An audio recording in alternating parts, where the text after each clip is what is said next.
Welcome to our webinar for master's programs in languages, cultures, and technologies. And my name is Anna, and today I'm going to moderate the session. And here today with me, I have Emanuele and Anastasia, who are going to introduce education technology program. And I have Ivan and Olga, who are going to talk about teaching Russian as a foreign language. So our program will be our schedule will be as follows. So we will start with the presentation round. So first we will introduce education technology program and then teaching Russian as a foreign language. And then after we are going to open Q&A session. Please do not hesitate to leave your questions. Do it under Q&A box, not in the chat, because it's going to be easier for us to answer these questions. Leave your questions at any point of the presentations or during the QA session, and we will answer them at the end. So I will give a floor to Emma to talk about education technology program. Yeah, thank you very much. Hello, everyone. I'm going to share my screen. I prepared a few slides together with Anastasia, who will be my co-presenter. She's actually a current student in our master program. And I decided to invite her because we will have a small surprise for you. So you will see why. So let me share the content. Okay, I think that you can see my slides and also myself. We were saying that as educational technologists, we have to show off a little bit. So I actually thought that just see me on a very small square in the upper corner of the screen is not so good. So I thought that I can combine my own face with the few slides that I presented. So the name of the master's program, of our master's program, is educational technology. We also add blended because the format of this master program is let's say rather peculiar even in the times of COVID-19. So the presentation, in the presentation, sorry, I have to switch to this. In the presentation, I'll be dealing basically with a few points that you can see here. What is the master is all about. I will briefly introduce the teaching staff. I will say something about why a blended master in educational technology, for whom, and then as anticipated, I will have a short, there will be a bonus track with Anastasia. So let's start with the first question, what is it? If we break it down, we have all these keywords. So this master program is blended, mostly online, and we will see what this means. It's 1 year, more specifically, it's a 10-month master program. So it's a little bit shorter than 1 year. It's international, otherwise you would have not been here.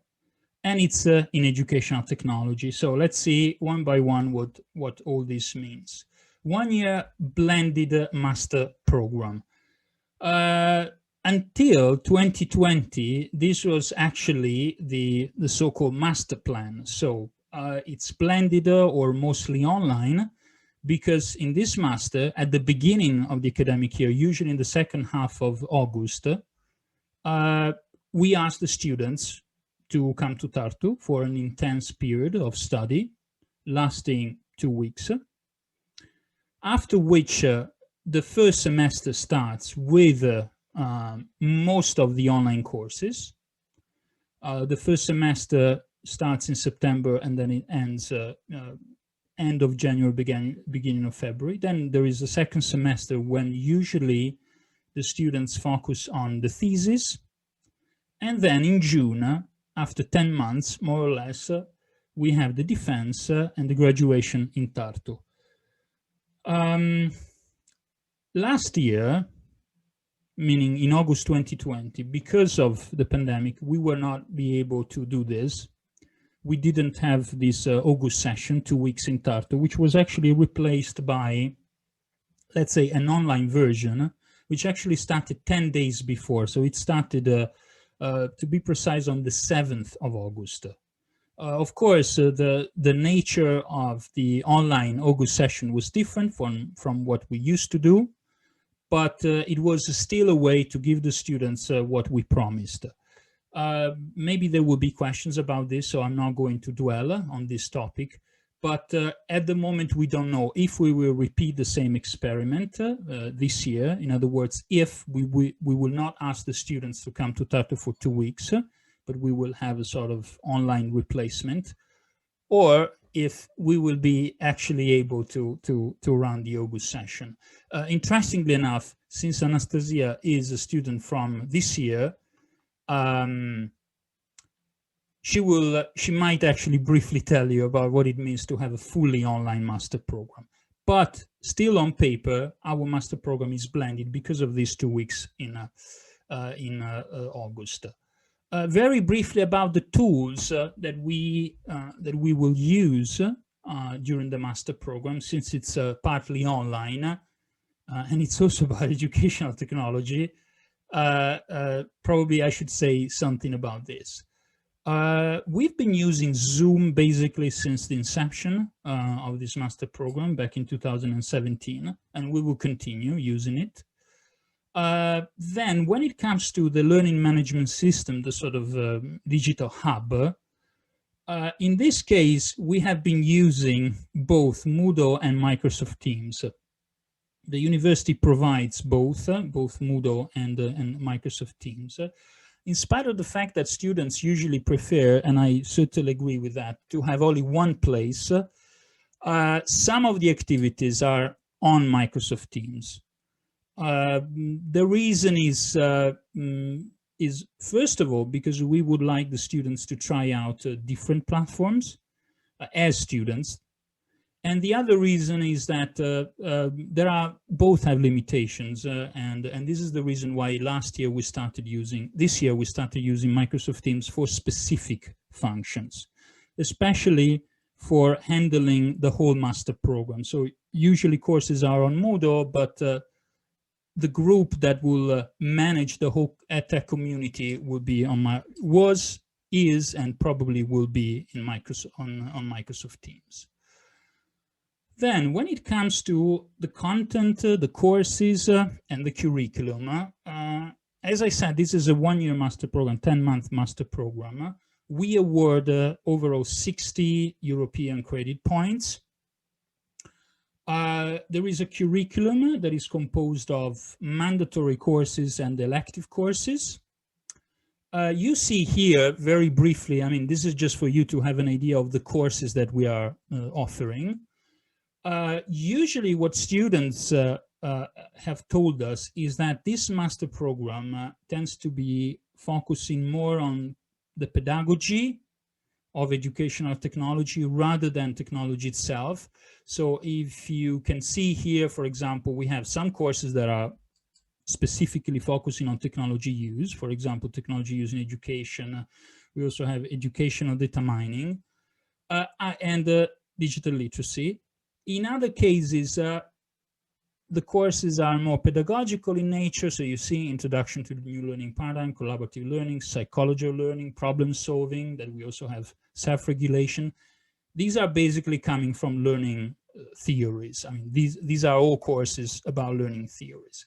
The reason is that educational technology is a kind of unicorn, meaning that it's a combination of two very different endowments, let's put it this way: education, which is of course human and social centered, and technology. We believe that technology is actually used. We're using, or we're working with technology, and therefore it's not that being prolific in using technology automatically translates into being a good teacher or being or a good educator. So that's why our focus tends to be more on the pedagogical side. But of course, as I said, there will be courses in which technology use will be addressed. And here again, if there are other questions about the courses, please let me know. Then the Tartu EdTech teaching staff members, now let me talk about a little bit of the people that you will you will meet. First of all, this master is characterized by a teaching staff member, a teaching staff that is, I would say, highly international. I put the flags there so that you can see where we come from. Some of us are Estonian, some of us are not. And in any case, we have experience in dealing with an international community, although I must say that it's not always easy to handle such community. So these are the people that you will meet. You also see that more or less we cover, let's say, 3 decades, more or less. So some of us are in their late 30s, other in their late 50s. But anyway, I feel that the teaching staff member is relatively younger. We are flexible and we have international experience. Now, it's moving on. Why a blended master in educational technology? Well, there are many reasons why we decided back in, I think it was 2015 when we started thinking about this master. Interestingly enough, we started before COVID-19, before this remote teaching became almost the norm. Maybe not everywhere, but around the globe, virtually all university lecture have had this experience of teaching online. But in our case, the decision to have a blended master program or mostly online master program was due to a specific reason, which can be summarized in this way. We wanted to create what we may call a convivial space, which basically means this. We wanted to bring together people interested in working with educational technologies, trying to overcome the geographical barriers. So at the moment, we are all scattered all around the globe, I guess. We're coming from different places. And this is a big challenge, but also a big adventure, a big journey, because bringing people together means that we can create something together, we can build synergies. And if we can do that in spite of geographical barriers, and in spite of the fact that educational technology is an interdisciplinary venture, then I think that we are dealing with something that can be not just innovative, but also positive and constructive. So to cut a long story short, the fact that we basically don't have geographical barriers because of the format of the master program allows us to know about different cultures, different ways in which education systems are actually implemented, designed and implemented. And we are also exposed to a variety of experiences, which after 4 years, I can tell you that it's highly enriching, in spite of being challenging from time to time. For whom I said that we would like to bring together people interested in educational technology. I also said that educational technology is an interdisciplinary venture. And these are basically what you see on the slide, all the people that we have had so far. So we had most of our students are either teachers, educators or lecturers. So people working in the public sector, but we also had school directors, educational technologists, which in Estonia means a person that is usually working trying to bridge the gap between IT or the IT specialist in the school and teachers. We also had entrepreneurs, people working at the human resources department in private companies. And we also had at least one parent. I mean, we had many parents, but we actually had a student who joined the master program because she was homeschooling her daughter. And that was the main motivation for her to join this master program. And eventually she actually wrote her dissertation on this, on the experience of homeschooling her daughter. By the way, well before COVID-19. Then, these are actually the pictures of the two groups. So we started, as I said, in 2017. Since then, we grew. We went from 10 students during the first year to 19 this year. So we nearly doubled.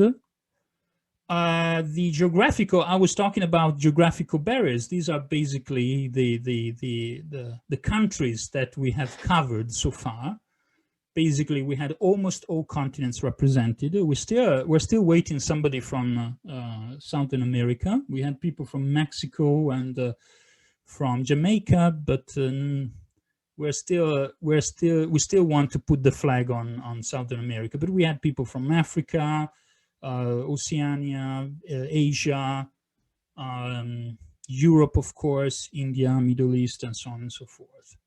So we have covered many countries, and as I said, almost all the continents.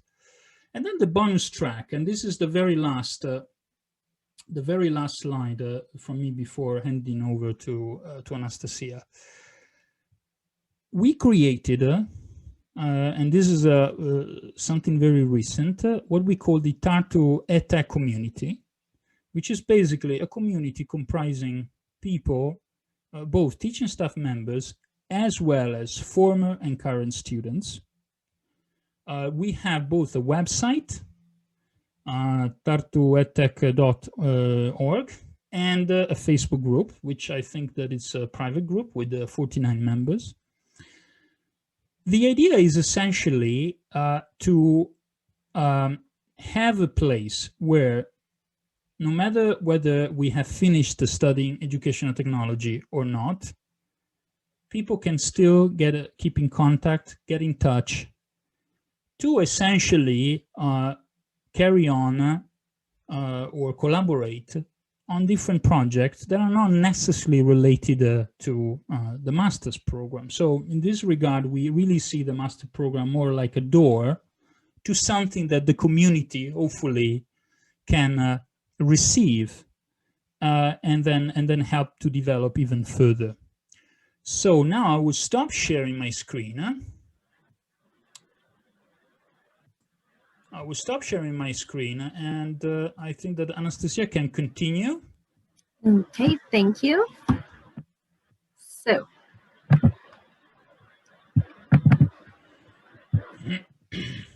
can you see?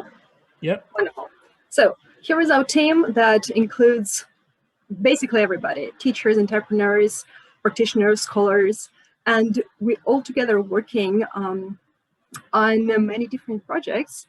Currently, there are like 2 of them in hand, which we are looking for solutions for the low technology and internet infrastructure places. We started with one place in particular, which is now growing to a much bigger area. And we also would like to bridge the gap between teachers, entrepreneurs, and academia. And that's why we are started the EdTech testbed, which is meant for teachers to try out the tools and to have a say on the educational tools that are being presented to us. So we are now working in partnership with EdTech Estonia and N8 to make it possible. So main point is that it doesn't stop with the masters. Right now we have 3 generations of graduated students and the current students who are actively participating in that. And our pain was that when we graduate, what are we going to do? Is there any sort of like keeping in touch? Do we have any platform for that? So we did not, and that's why we created one. Now we are happy to invite all of you to join this adventure and to embark on our projects. You can use them as your master thesis, as internship, or just to solve your own needs and your own problems that you have in your locality. You can ask for people, like you can ask people for help with that, and we'll do what we can. So yeah, that would be it. Yes. Yes, thank you, Anastasia. And of course, we will be talking about this especially for those of you that will decide to join us for the master program. Now, this is it. We actually prepared a 1 minute 39 seconds clip, which we might not show now, but at the end. So I will actually get started with the question. What do you think, Anna? I think we proceed with presentations first. Okay, sorry. Yeah. Okay, yeah, sorry. But please leave your questions, because maybe if we give more time to our participants to leave their questions, they will come up with more questions and we will be able to cover them. So please don't forget to leave your questions under Q&A box. Indicate the program you are referring to, so we know that you are referring to educational technology or teaching Russian as a foreign language. And now I'm going to give a floor to Ivan and Olga, who is going to talk about teaching Russian as a foreign language. Please. Hello, everyone. I'm going to share my screen with you. And before we will proceed with the presentation, maybe a small footnote, nevertheless very important, that even though this presentation will be in English, the entire program itself is actually in Russian. So please beware, the teaching Russian as a foreign language happens in Russian. Let us proceed. So why study in Russian in Narva? The Estonian city of Narva is located on the border of the European Union and the Russian Federation. It's about 130 kilometers away from St. Petersburg, being called the cultural capital of Russia. And it's actually about a 5 minutes walk to Russia itself via the bridge. So you can literally walk to Russia, but not now due to the COVID restrictions. As Narva is a Russian-speaking city, with Russian being a native language for almost 95% of the inhabitants, you will have a lot of practice if you're going to choose this program. What opportunities and why? What are the reasons for studying Russian in Narva? It gives you an opportunity to improve the Russian language proficiency, expectably. And here you'll have more than enough everyday social cultural interactions with the local inhabitants and your peers studying at other different programs. And actually, the languages and the multilingual education, and specifically education in the Russian language, is one of the main directions in which the Narva College has been developing for a very long time.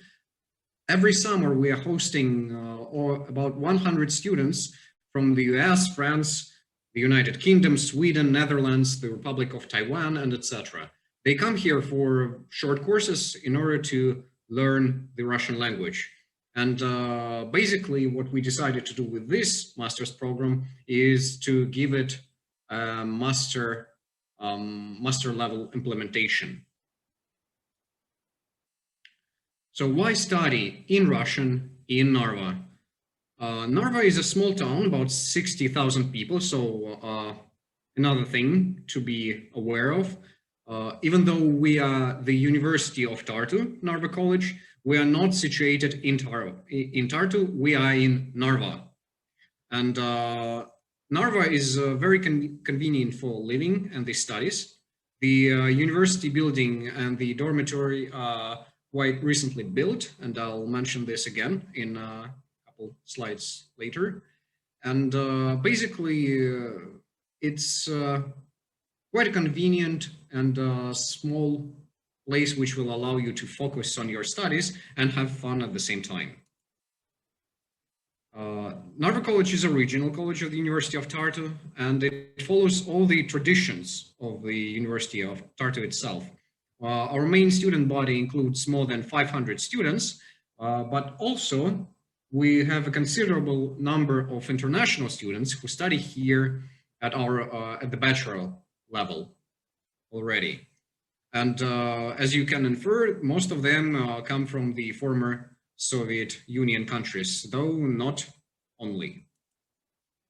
The college offers about 12 study programs at the bachelor's, master's, and applied higher education levels. Only 3 of those bachelor level programs are available for the international students. The college has a highly qualified academic staff of teachers of the Russian language, very experienced, undergoing a long practical training with all of the summer schools that we have been hosting. And besides, many of our teachers graduated from the University of Tartu, and in this sense, they continue the tradition of the Tartu School of Semiotics. Concerning our campus and the dormitory buildings, the university dormitory was built in 2020. It was completed and opened this academic year and last September. It offers a very comfortable environment and has a swimming pool available for everyone. And the campus building of Narva College is pretty modern as well. It was built in 2012. The building itself is quite unique, and it makes a different input into the local architecture. It's pretty much a Scandinavian university situated in a post-Soviet town, which is quite interesting concept, which you'll hopefully find out yourself when you'll be coming here for studies. What do we offer? What are the program details? So basically, the degree awarded will be the Master of Arts in Education. The duration of the program is 2 years. Overall, it's 120 ECTS, the European credits. The study form is full-time. The language of the program is Russian, and some of the modules might be in English, but they are voluntary. And the tuition fee is 3,800 euros a year. So what are the advantages of the program? Basically, you have an opportunity to receive a philological and pedagogical education in the same box in the matter of 2 years. If you already have a proficiency in Russian at the level of B2, so you don't have to be a native speaker in order to enroll into the program, you have a wonderful opportunity to master the Russian language and get the C1 level.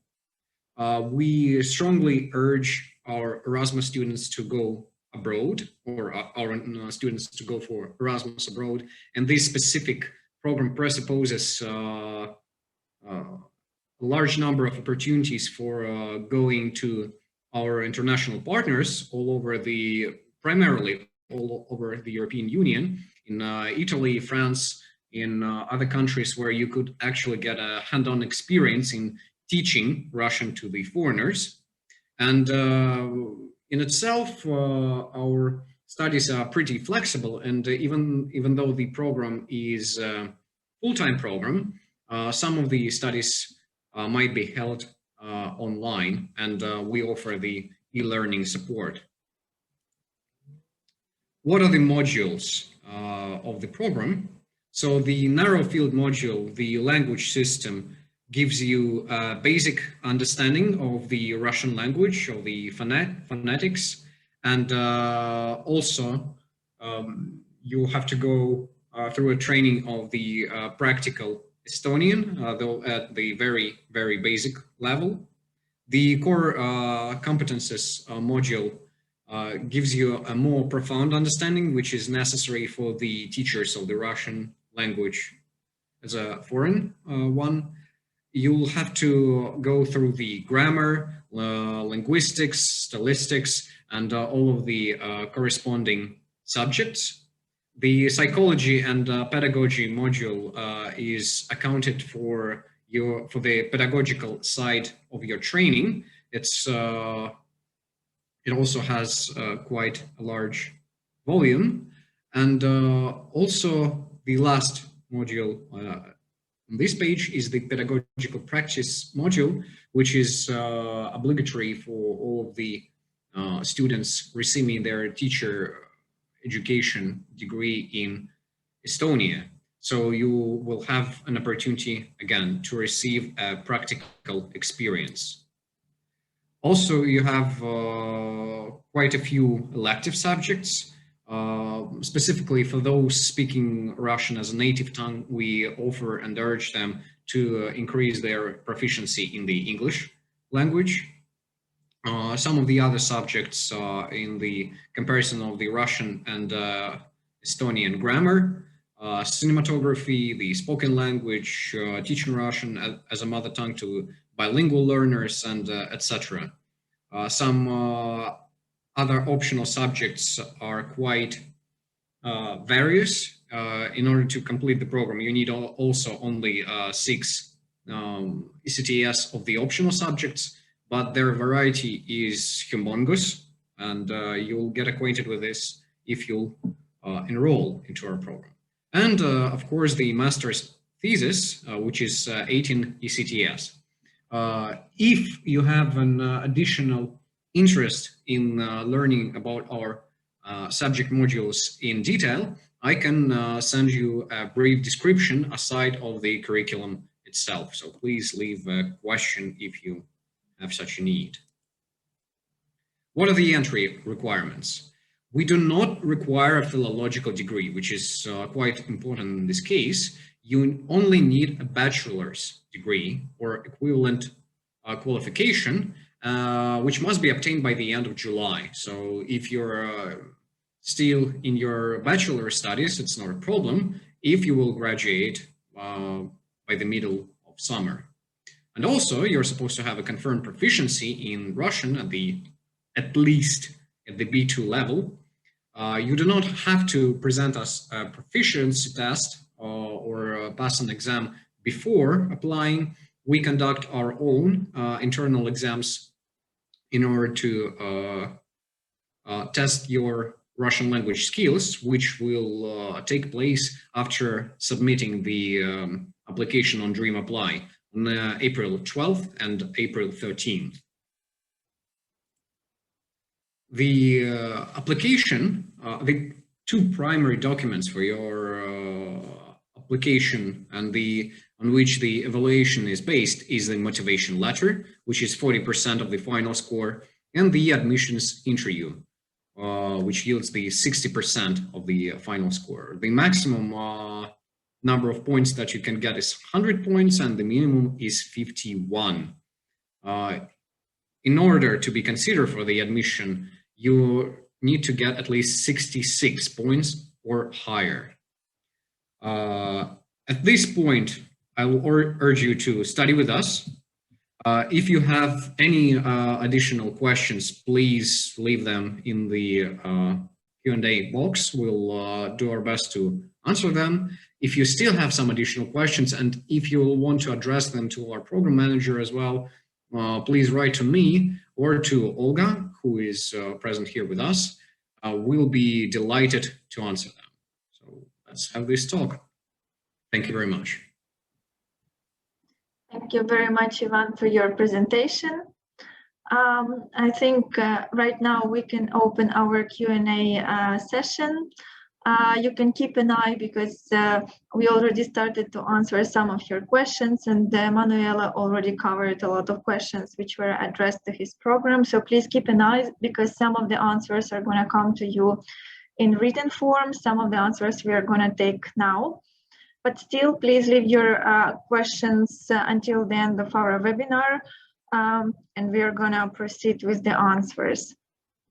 All right, let's start with our first question, and this question is addressed to teaching Russian as a foreign language. I want to get the scholarship DAAD for the masters, and a contact person is already needed when applying for the scholarship. Is that possible? I consulted on this question already with the original head of the DAAD. It is Well, he basically told me that it is impossible for the moment, and you need to apply for the DAAD scholarship in advance, and as the deadline is pretty far away. But DAAD is quite voluminous as a program, so I think there might be an opportunity to get partial financing at least after getting your degree. But it's better to precise it with them and with the central DAAD office. Now, will you be reading the second question, or can I? Yeah, I will read the second question. Thank you. Is the whole master is in Narva? Is it possible to take additional language classes, Estonian, English, in Tartu? Well, of course, especially if those classes are online. Hopefully, we'll hold our classes in contact, in person, for the next semester, but it might be as that the situation will not get better. Of course, we hope that it will, but still, yes, it is possible, but most likely you'll find the necessary courses in English or for the English language or for the Estonian language here, because we actually specialize in teaching those languages as well. The next question, there are quite many questions in one message. I currently study at a partner university in Kiel. Is it also possible to complete 1 year of the master's studies as an exchange student? Yes, just kick your coordinator to write to me. We'll establish a joint agreement, and yes, that's quite possible. All right, and the last question from this message. When completed the master's, which job perspectives are realistically? So the realistic job perspectives are quite numerous if we are speaking about teaching Russian as a foreign language. You can basically be an instructor in the Russian language in your specific country, in your specific region, and teach Russian to your countrymen. This is one of the obvious directions. But also there is a quite high number of different positions which you can take and which require the knowledge of the Russian language. And this is like the usual request which we get from our students who come here for the short-term studies from all over the world. So basically, yeah, two directions. The one that where you need Russian, the second where you can teach and need to teach Russian, which is basically the primary. Thank you very much, Ivan, for your answer. The next question probably also addressed to you. Can we take more than 6 ECTS as optional? Yes, of course you can take more than 6 ECTS. Those number of credits are required for completing the program. But you can take as much as you can actually carry. The next question is again addressed to teaching Russian as a foreign language. So hello, is this program possible for Russians? If, for example, I want to teach a foreign student in Russia and I need to know specific technology and so on, or this program is for foreigners only? Thank you. Of course, it's suited for everyone. Basically, our idea to create a mixed group where Russians or those who speak Russian as a native language can study with those who doesn't and can learn from each other. This is also a part of the learning process. Go ahead and apply to us. Thank you. The next question is going to Manuela, educational technology. So the question is how the assessments will be carried out for courses. There will be assignments or online tests or presentations. I think that there are no online tests. Mostly we are using, for example, project-based learning. So in the end, you have to make a presentation about the project that you conducted. In some other cases, there are some assignments along the way, which can be, for example, group work. So something that you do together with your fellow students. So this is it basically. For the other question is a little bit more tricky. Sorry, Anna, I'm jumping to the next one. Yes, I can also help with this question. Yeah, thank you very much. The question is, I also have a question regarding visas. You indicated in response to an earlier question that students of the educational technology program would be considered like other UT students. Does that mean we would be able to apply for temporary residence permits? I guess I might want to spend more time in Estonia beyond the weeks for the intro and exit parts of the course. Unfortunately, no, you won't be able to apply for residence permit. You will be able to apply only for visa because regarding according to your program, you will be required to spend some certain time in Estonia. And this is not the time to be considered to be granted the residence permit. So you can come with your Schengen visa. We are going to assist you with that. I provided previously email to our student visa support, but not residence permit for sure, only visa. May I help you, colleagues, a little bit? There is another trick with the Estonian visa and TRP.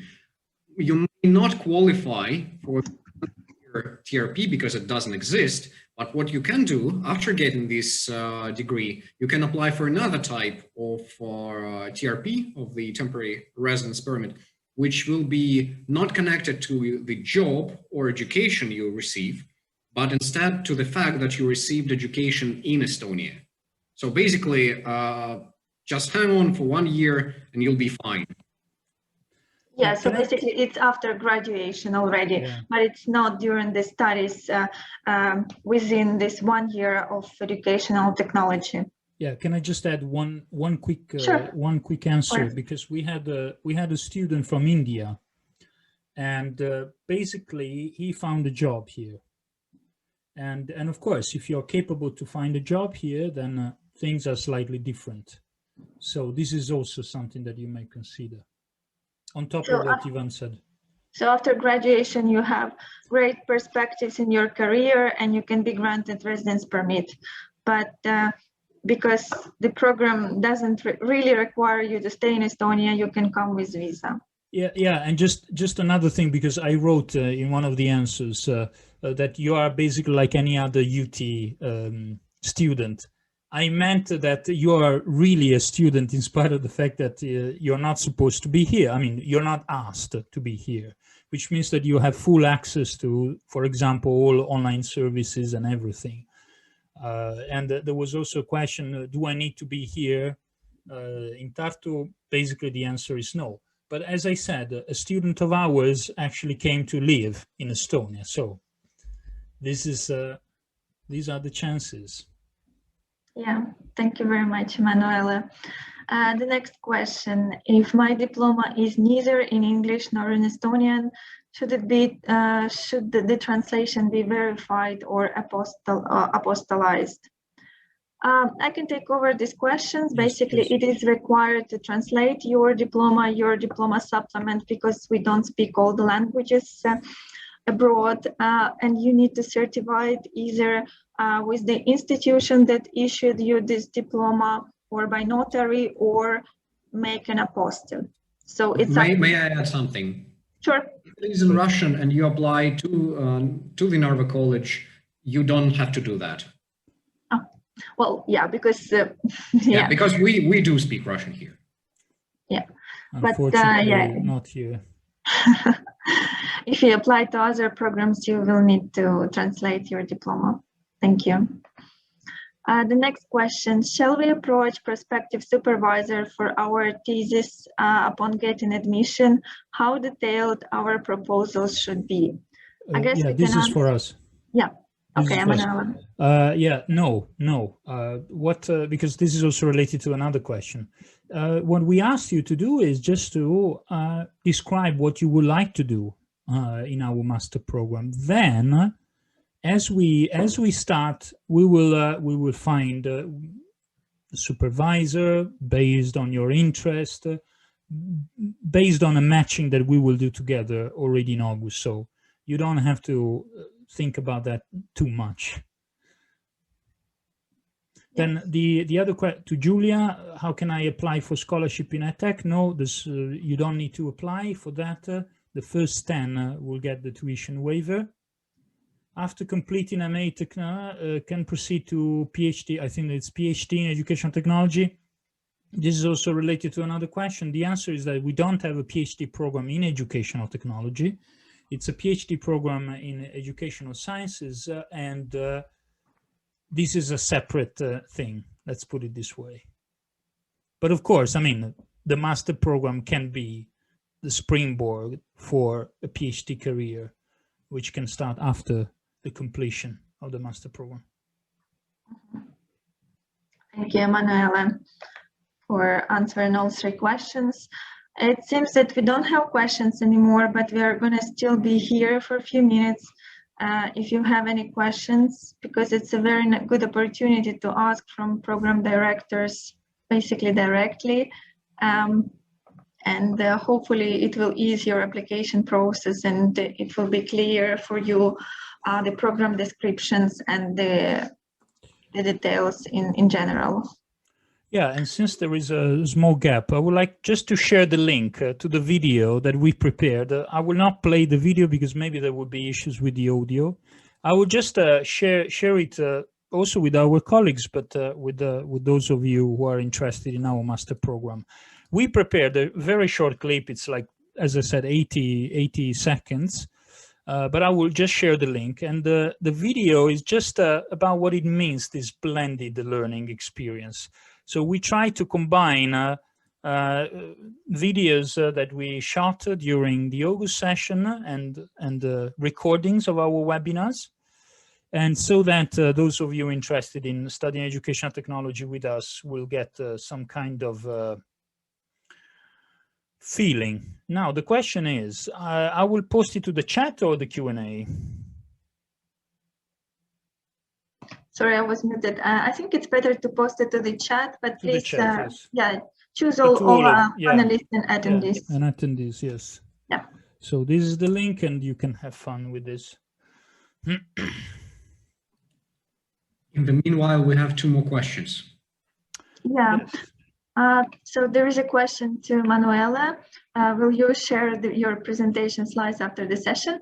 Actually, I'm going to do this. I'm going to follow up you with the email with all the slides from today and with the recording. So you will be able to check it one more time.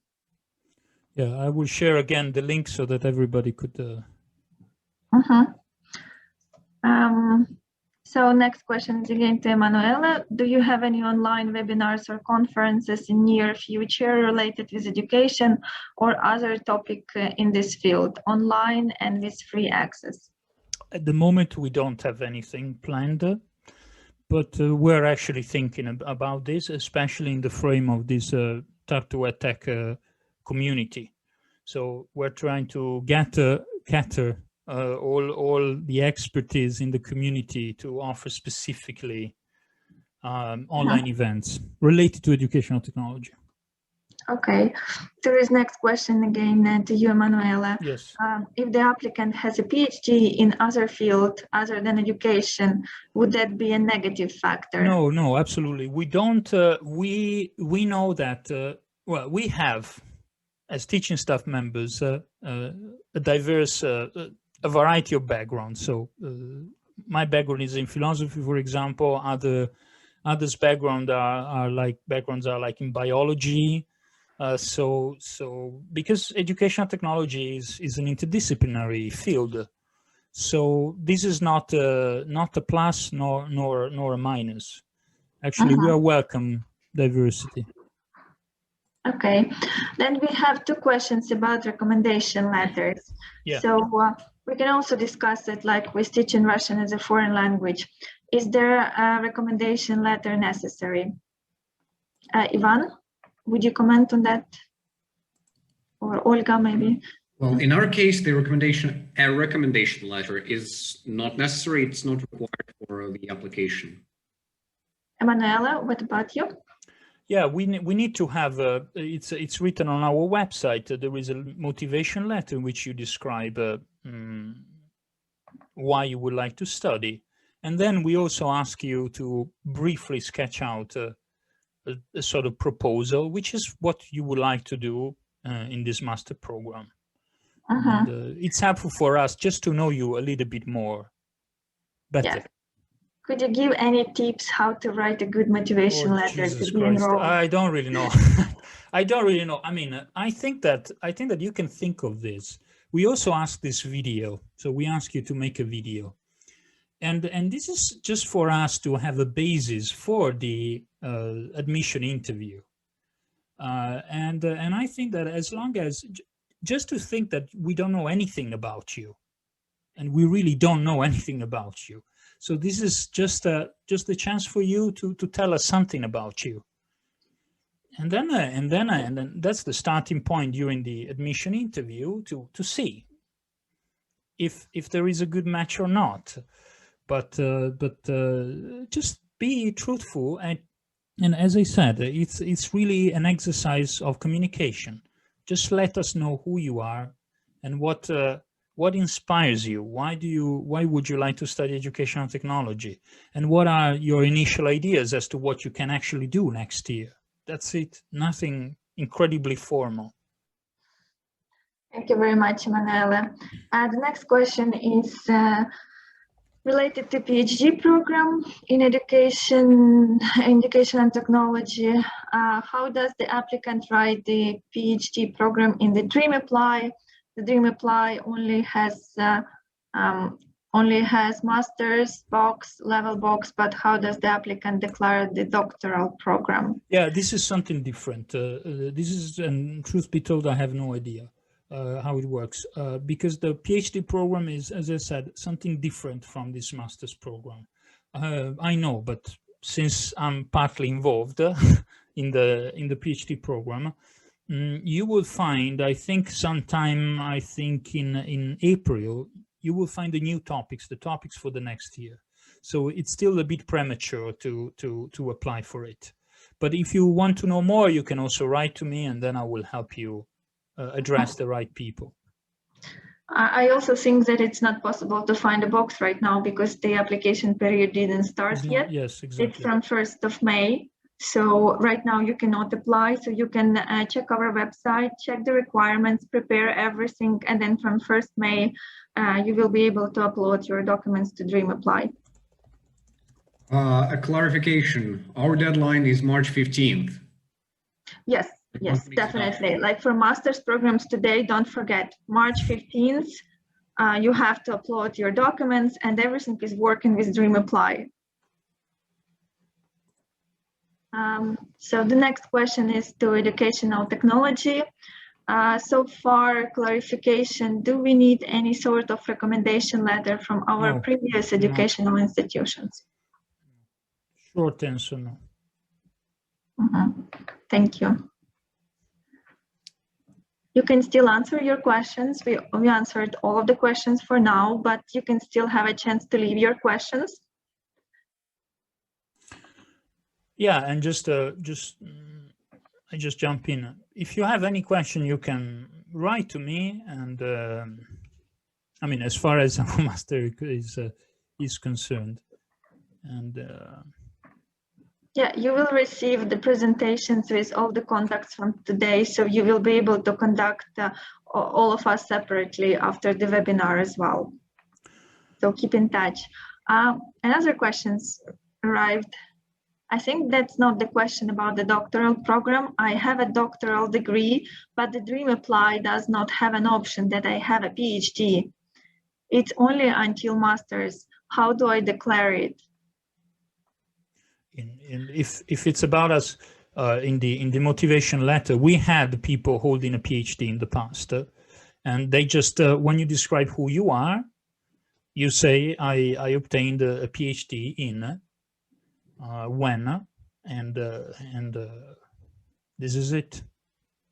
Yeah, you basically should mention it in your motivation letter. Yeah. And if you want to, there is like an additional documents where you can upload all the documents you would like to, that we see, or our admission office sees. So please upload also your diploma that you graduated doctoral program as well.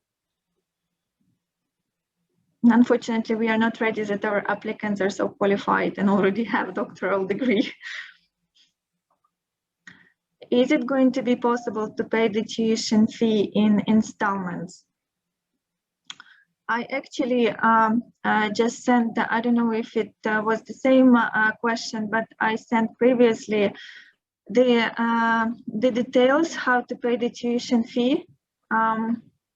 So basically you will need to pay like it twice, and there is like a deadline until what time you should pay it. So I will send it to the chat right now so you can see it. Ivan, maybe you have another procedure regarding this, so you can comment on that. Well, it's not very different from the rest of University of Tartu. And in this sense, I'm just opening the corresponding section on our website. Yeah, I'm going to send right now the link so you can check it out. There is very clearly written until what time you would need to pay. And also, this is not something that I wanted to send. Basically, you pay each semester, and there is only, it also depends on whether you are from the European Union or from the third world country. And if it's the latter, then you'll have to prepay the first half of the first semester tuition fee. Basically, you pay every semester. Yeah. Thank you. I sent the link, so please check it out. There is clearly like written from which country you are and then till what time you will need to pay, but 2 times, like 2 semesters. Then next question, can I apply and gain admission without an international passport? I have requested a renewal of my expired passport, but I'm unsure if the new passport would have been issued before March 15th. It sometimes takes a while in my country. Actually, in this case, we do require your international passport to identify your personality, your identity. And in this case, I actually cannot really answer. I would suggest you to contact our admission office, what to do in this case. I can, because we encountered it for many times, and from the terminology of international passport, that most likely comes from the former Soviet Union country. The thing is that you can apply with your old passport, just put it there, then apply for the new passport, and by the time when you'll have to mail your documents by post, your new passport should be ready. In this case, yes, we can take your old passport in, and that's usually how it's done with the admissions. Okay, great. Thank you very much for covering it. Okay,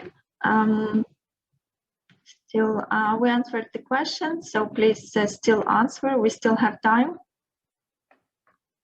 Meanwhile, I would like also to invite you to our next webinars. Tomorrow we are going to have the last day of the Open Doors Week, and tomorrow we are having a webinar with admission office, so you can speak directly to our admission expert and ask your questions about admission process, about your documents. And then we are going to have a webinar about practical stuff in Tartu, so our international student ambassadors are organizing it. I have sent the link, so please check out our program and join us. So we received another 2 questions. First one is to education and technology. Is it going to be mentioned in our master certificate that it was online? Emanuela? Sorry, I think you're muted. Yeah. Sorry. I had issues before. No, because it's not online. It's blended. So basically, it's a master in educational, Master of Arts in Educational Technology. That's it. Thank you very much. Then next question: when is the deadline for sending documents by post? Maybe Ivan, you can comment on that.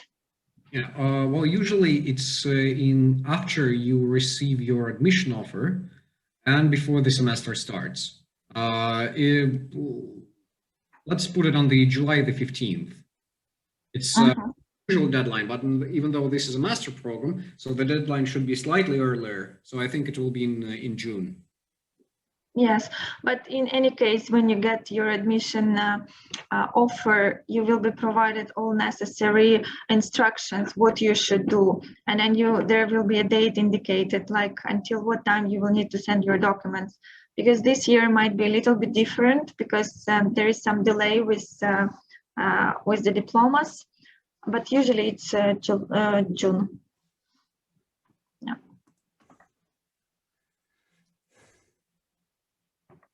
Okay. Still have some time. Maybe you will come up with some questions.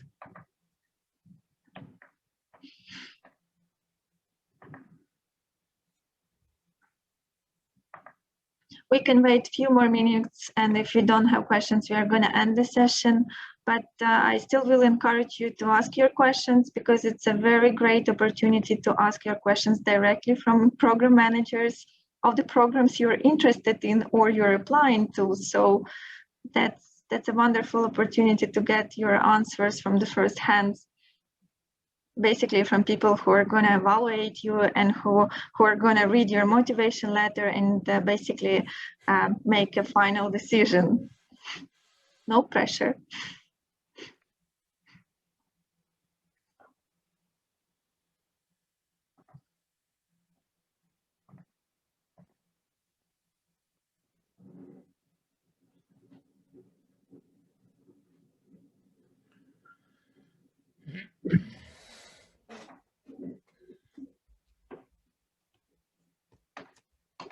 Okay, seems no questions anymore. So we will thank you for being with us today. Hopefully this info session was useful for you. And there is one more question came.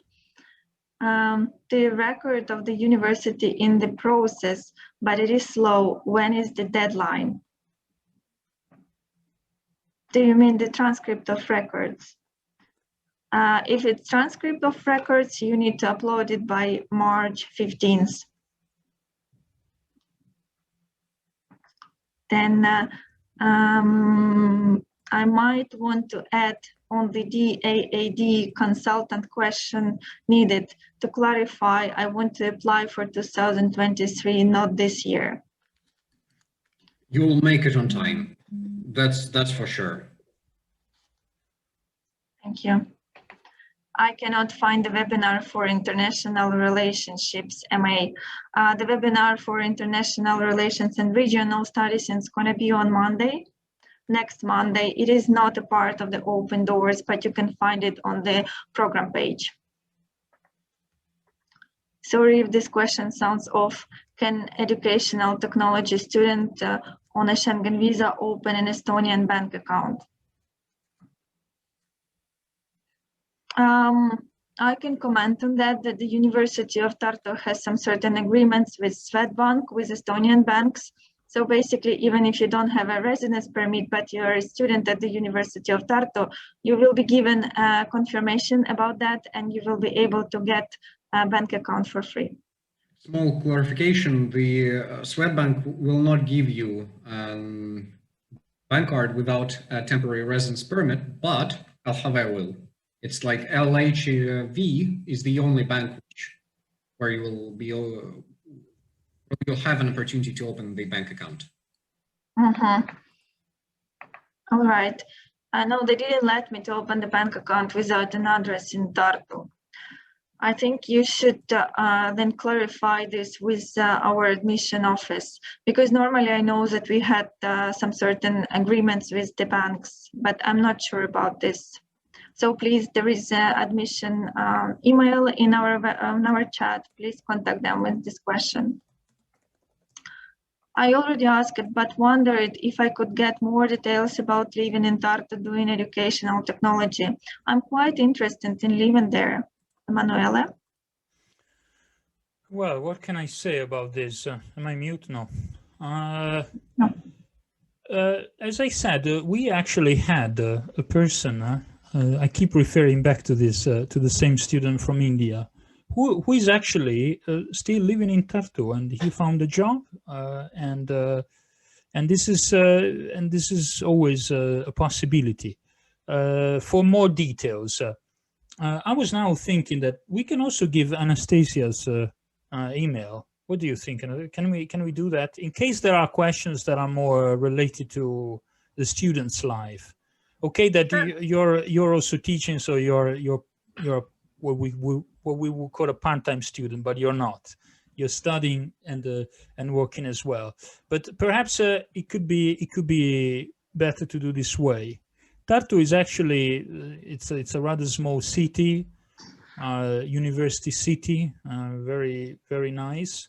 Maybe not around this time of the year, and also COVID is not the best the best thing. But maybe we can answer this question separately, and you can contact us, either me or Anastasia, if she agrees, and then we will try to find the way to answer to your questions.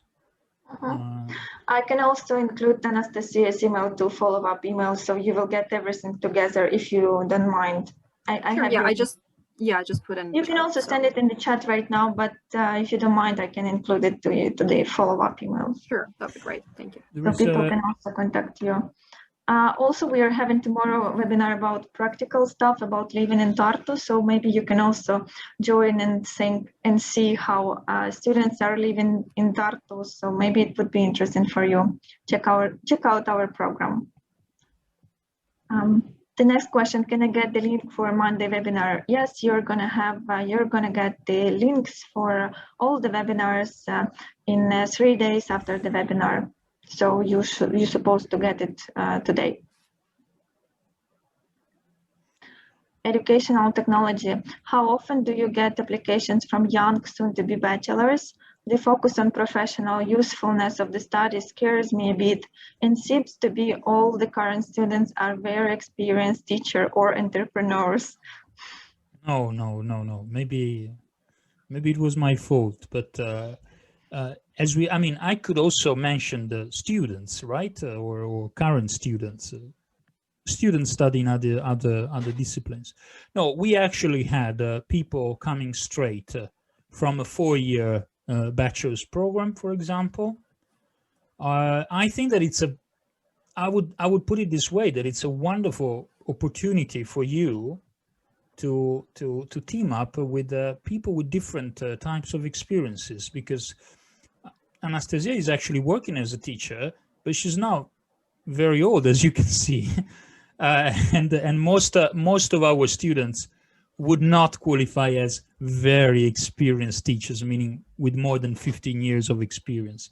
We are talking, our students are roughly in their, let's say, mid or late 20s, from mid 20s, late 20s, up to, let's say, mid 40s.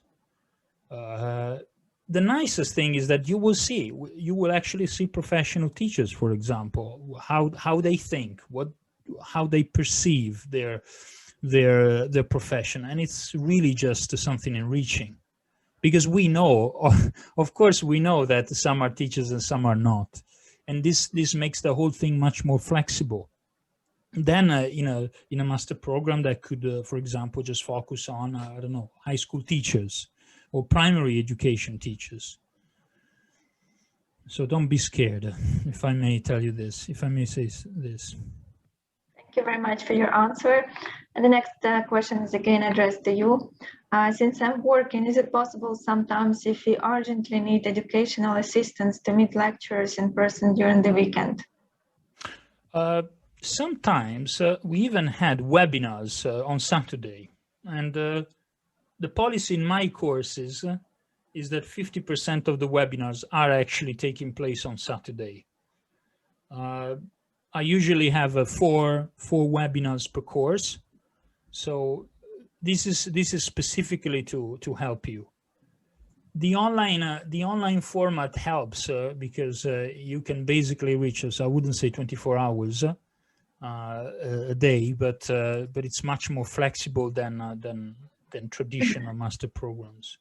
Maybe now it's different with COVID, but anyway, so the answer would be yes.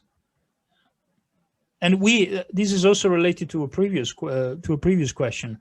We really try to make so that the fact that you're working is not a barrier, And we do that by recording the webinars, scheduling the webinars at the time that the majority of students can actually attend, as well as try to schedule some of the webinars on Saturdays. Thank you very much for your answer. Anastasia is nodding, so it means that it's... That's true. Do you want to That comment? was really helpful, actually. Would you like to comment?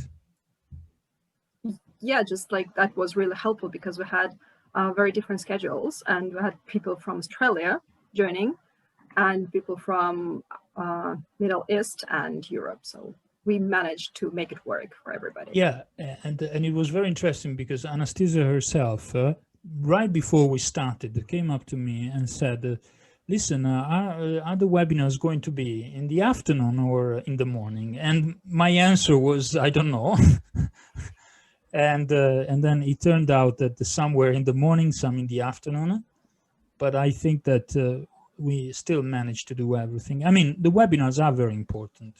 But as we said, we know that that most of you are working, so we always try to be flexible.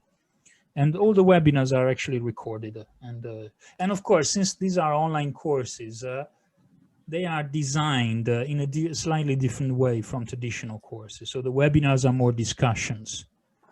And I wouldn't say, we can't tell you webinars are, if you want, you can come. No, these are important parts of the teaching and learning process, but they are not the main thing. Not, if I can add, yes, you please. don't want to miss those webinars because like you get all the information before, and this is your chance to just participate in the discussions, which is like really vital. So it's not just like lecture that you sit there and die from boredom, but you actually participate in given the chance to talk. Yes, this is the thing. I mean, the webinar is a chance to participate, and not just to listen. We also have a strict webcam on policy during our webinars. There is a question coming in regards to webinars. Do we need to compensate somehow? No. Yes. Okay. Good. It's a double bind. We say you don't need to come, but you have to come. No, seriously, no. There's no compensation. You are actually the master of your learning process. If there are issues, just contact the lecturers. Students very often are even more helpful than the lecturers themselves, as Anastasia can attest. They have a very, very vibrant and active WhatsApp group. Yeah, we actually were the first ones who made it completely online so far. We are hoping that we'll be able to meet in June, but so far we've been like just meeting online, and it's surprising how we made it work. So like really like partying together, like hang out together. We just like literally, I mean, they are my friends now. So I cannot say that just like I'm coexisting with a bunch of people. We're really enjoying the experience. And as you noticed, like the majority of the courses are in the first semester. So now we're like really missing that. It's like, oh, we wish we had more. Yeah. Yeah, in spite of the fact that you were complaining of the working load during the first semester, now you say we would like to have webinars. And it's not just me saying that, like a lot of my friends from this master is like commenting on that as well. It's like, yeah, we wish we had more now also. Which is awesome. Like that shows that, first of all, I mean, you cannot expect like the university to do everything for you. You have to put your part. So if you're just sitting there expecting everything to be given to you, you will get something. If you doing something to collaborate more, just to interact with people more, you will get much more out of this, like really much more. Yes, and just a quick comment. We were aware that without this on-site session, which I hope that we will be able to have next August, that we had to pay attention to this social dimension, and so far it's been okay. I cannot tell you that it will be the same next year because things may change, but yes, we were, both students and teaching staff members were aware of this. Yes.